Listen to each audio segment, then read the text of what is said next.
Te invitamos a comprometerte mes a mes y apoyar al DFI, Docencia Final Internacional. Tu donación es nuestro salario.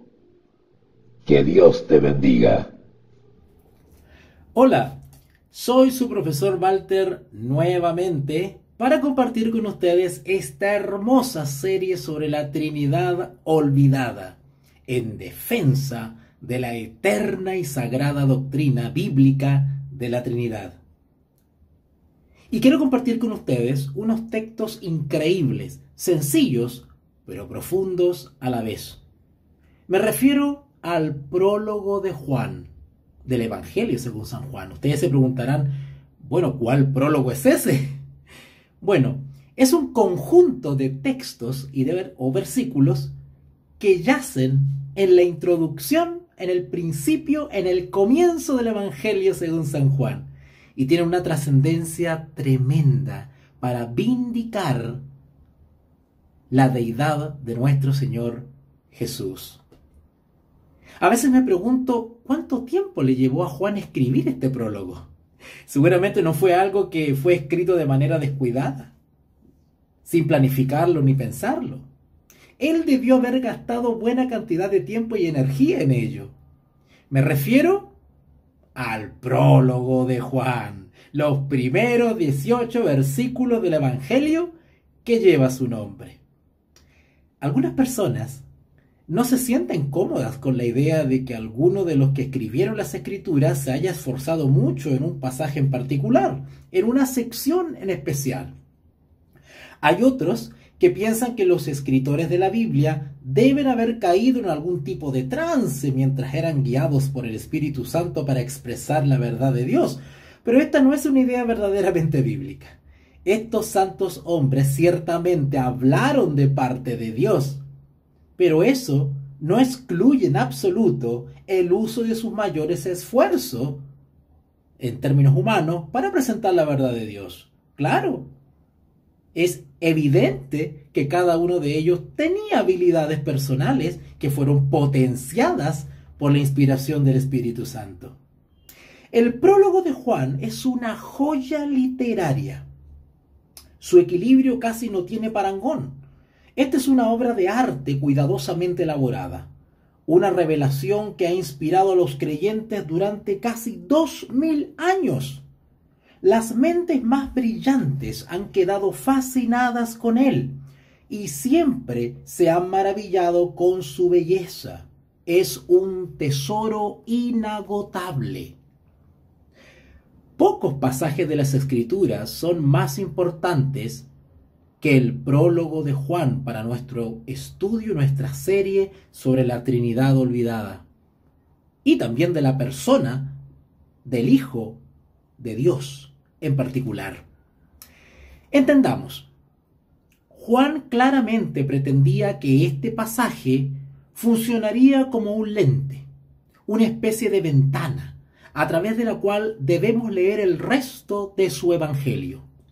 Si tenemos problemas en esta parte, corremos el riesgo de pasar por alto mucha de la riqueza que podemos encontrar en el resto de su Evangelio. Pero si nos esforzamos arduamente para comprender lo que Juan quiere decir en estos textos, muchos otros pasajes se abrirán para nosotros por sí solos, proporcionándonos así una gran visión de la parte esencial de la revelación que Dios da de sí mismo en Jesucristo. Vamos a leerlo. En San Juan capítulo 1, del versículo del 1 al 3, dice lo siguiente: en el principio era el verbo. Bueno, algunas versiones dice la palabra, ¿verdad? En el principio era el verbo, y el verbo era con Dios, y el verbo era Dios. Este era en el principio con Dios. Todas las cosas por él fueron hechas, y sin él nada de lo que ha sido hecho fue hecho. Bueno, este texto nos está proporcionando bastantes términos de suma importancia. Por ejemplo, en el principio, el verbo, era. Todo eso lo vamos a analizar en este capítulo. Comencemos. En el principio. Esa frase, esas palabras, debería sonarnos algo familiar. Muchos ven en esto como una referencia intencionada a Génesis 1:1. En el principio creó Dios los cielos y la tierra. Al igual que Génesis, nos presenta la obra de la creación de Dios. Así también, San Juan 1:1 nos presenta la obra redentora de Dios para ese pueblo, obra que ha continuado desde la creación misma. Sin embargo, no necesitamos enfocarnos únicamente en el mismo punto de origen de la creación que se encuentra en Génesis 1:1, pues Juan todavía nos ha de brindar información muy importante sobre el marco de tiempo que tiene en mente. El verbo o la palabra. Ante todo, debemos tener presente cuál era el propósito del prólogo de Juan. Este se puede resumir de manera sencilla. ¿Quién es el verbo? Desde el versículo 1 hasta el versículo 18, Juan nos habla acerca del verbo. No debemos atrevernos a quitarle la vista a la pelota, por decirlo de algún modo, a pasar por alto el hecho de que a lo largo de este pasaje la identidad de la palabra está en discusión. Desde el mismo comienzo deberíamos preguntarnos por qué Juan usaría un término como el verbo. ¿Qué está tratando de comunicarnos? El término griego traducido en este pasaje como verbo es logos. En realidad, no es un término inusual. En el Nuevo Testamento griego aparece unas 330 veces como sustantivo solamente. Este posee una amplia gama de significados, desde básicamente palabra hasta simplemente una materia o una cosa. Entonces, ¿por qué Juan escogería una palabra así para una tarea tan importante? Los griegos habían usado el término logos en sus explicaciones filosóficas sobre el funcionamiento del mundo. Para ellos, el logos era una fuerza de orden impersonal que daba armonía al universo. El logos no era personal en su filosofía, pero era muy importante. En el Antiguo Testamento hay tenues reflexiones sobre un concepto similar. La palabra del Señor llegó a tener un significado profundo para el pueblo judío.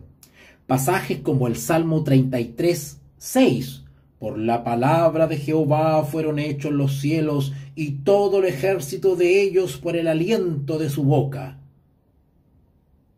Se prestaron a la idea de que había más en la palabra de lo que se podía ver a simple vista.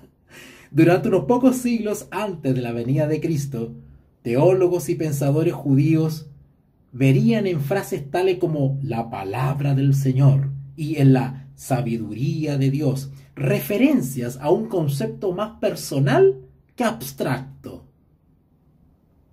¿Van notando la diferencia entre la idea de la palabra o logos griego y la sabiduría de Dios o la palabra del Señor? Para Juan, esto iba más allá de todo lo que se había hecho antes en cuanto al uso del término logos. De hecho, a medida que avancemos en esta serie sobre la Trinidad olvidada, veremos que sería mejor escribir logos que logos. Cuando repito las dos, Me estoy refiriendo a que el primer logos es con mayúscula y el segundo con minúscula. ¿Vale? Los griegos escribían este logos con minúscula. El judío consideraba la palabra con mayúscula. Juan iba más allá cuando escribió logos, el verbo. En otras palabras, él consideraba este logos, el verbo, con mayúscula. Porque Juan está usando la palabra como un nombre, no simplemente como una descripción. Aquí, él llena con personalidad y vida el logos impersonal de los griegos, que era antes que él. Y nos presenta el logos con mayúscula, vivo y personal, el verbo, la palabra que era en el principio. Luego, en estos textos también encontramos la famosa palabra era, ¿verdad? Y una palabra pequeñita. El verbo en griego que se usa para era, y cuando digo era, los hago acordar de San Juan, capítulo 1, del 1 al 3. Recuerden ustedes que ahí decía el verbo era con Dios y el verbo era Dios. A ese era me estoy refiriendo ahora, ¿ok? Bueno, les decía que el verbo en griego que se usa para era es muy expresivo. Nuestra pequeña palabra era es muy poco adecuada para manejar la profundidad del griego en este punto. La elección que hace Juan de palabras es deliberada y, honestamente, muy hermosa.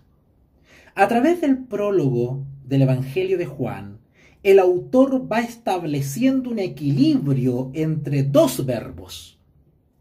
Al hablar de logos, con mayúscula, tal como existió en la eternidad pasada, Juan usa la palabra griega en. ¿Ok? En quiere decir el tiempo de esa palabra, en, expresa una acción continua en el pasado. Compare esto con el verbo que decide usar cuando habla de todo lo demás, que se encuentra, por ejemplo, en el versículo 3. Todas las cosas por él fueron hechas. Este verbo, ¿ok?, contiene el elemento que le falta al otro, un punto de origen. El término, cuando se usa en contextos de creación y origen, expresa un tiempo en el que alguno surgió. Ahora, esto no es el caso del primer verbo en. Juan tiene mucho cuidado de usar solo el primer verbo del logos, con mayúscula, a lo largo de los primeros 13 versículos. Y el segundo verbo, ¿verdad?, lo usa para todo lo demás. Finalmente, como veremos, él rompe este patrón en el versículo 14, por una razón muy sencilla. ¿Por qué enfatizar el tiempo de un pequeño verbo? Porque con él se nos dice mucho. Cuando hablamos de la palabra o verbo, el logos, deberíamos preguntarnos ¿cuánto tiempo ha existido el logos? ¿El logos vino a existir en un punto en el tiempo? ¿En el logos hay una criatura? ¿Es el logos una criatura? A Juan le interesa mucho que obtengamos la respuesta correcta a tales preguntas y nos proporciona las respuestas mediante la selección cuidadosa de las palabras que usa. Hace un momento vimos que Juan nos dio información valiosa acerca del marco de tiempo que tiene en mente cuando dice en el principio. esa información se encuentra en el tiempo del verbo en. Entendemos que por muy lejos en el pasado que queramos forzar la expresión el principio, en el pasado el verbo ya existía. El verbo no surge en el principio, sino que ya existía cuando el principio tuvo lugar. Si tenemos en cuenta el comienzo de Juan 1:1, observamos que el verbo ya está ahí. Si lo remontamos más atrás, digamos 1 año, el verbo ya está ahí. 1000 años más, el verbo ya está ahí. 1000 millones de años atrás, el verbo ya está ahí. ¿Qué está queriendo decir Juan? El verbo es eterno. El verbo siempre ha existido. El verbo, la palabra, no es una creación. Hay una versión de la Biblia que es la traducción en lenguaje actual, que bueno, yo no soy muy amigo de esa versión, pero es interesante leerlo, cómo traduce esa versión. Y por eso siempre les recomiendo a mis oyentes y a mis estudiantes que tengan varias versiones bíblicas, incluso aquellas que no, con las cuales no simpatizan mucho, porque es interesante a veces leer la traducción que han hecho. No todas son 100% no recomendables. Pues se pueden rescatar muchas cosas de todas las versiones bíblicas. Fíjense que la Biblia TLA, traducción en lengua actual, lo expresa bastante bien. Dice así: antes de que todo comenzara, ya existía aquel que es la palabra. ¡Wow! Leo otra vez. Antes de que todo comenzara, ya existía aquel que es la palabra. ¡Qué hermoso! Entonces, Juan nos está diciendo algo vital desde el mismo comienzo relativo al verbo. Además de cualquier otra cosa que aprendamos acerca del verbo, este es eterno. Con esto, Juan comienza a sentar las bases para lo que viene. Te invitamos a comprometerte mes a mes y apoyar al DFI, Docencia Final Internacional. Tu donación es nuestro salario. Que Dios te bendiga.